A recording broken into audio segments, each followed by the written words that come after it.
Hello, this is Michele Knight. This is the astrological update for Virgo for the whole of September.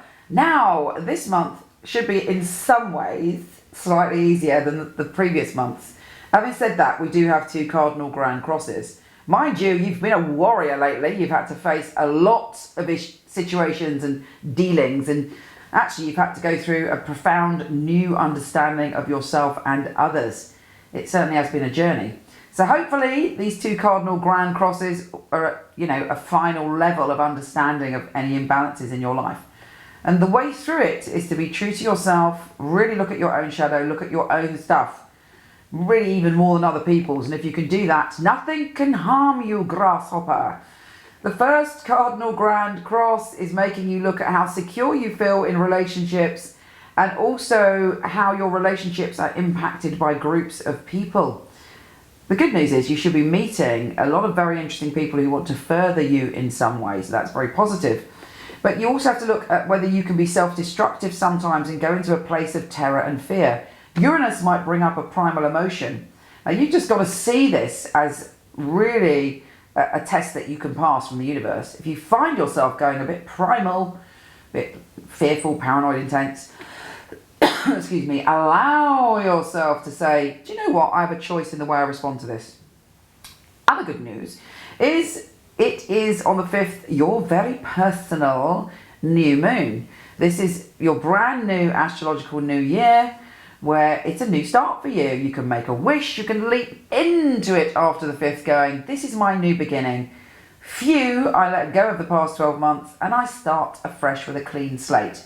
Really be conscious of that on the 5th. And you'll find that really, really helpful. Mercury, the planet of communication, is making you very good at your dealings with other people, particularly when it comes to money-making deals or situations that require commitment.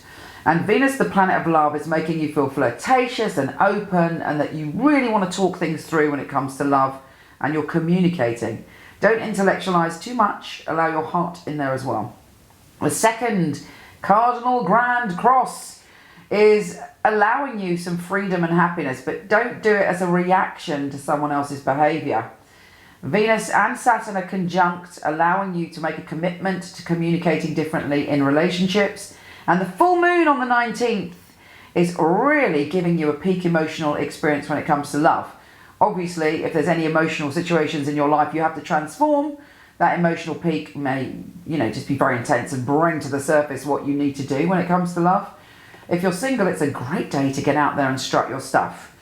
We also have Pluto going direct at long last, and for you it's about pleasure. There may be some new pleasure and happy days coming your way, an opportunity to just step into a new way of being when it comes to love, and you've had a hard time recently. Mercury, the planet of communication, is also urging you to communicate. If you write, if you create in any way, you really will have a creative peak in September. Anyway, whatever happens, know that you've come through a lot. This is just the final few things that you have to face. And if you do that, you're going to feel so much lighter, particularly from the 5th. I send you much love. Have a wonderful, wonderful new moon, and I'll speak to you soon.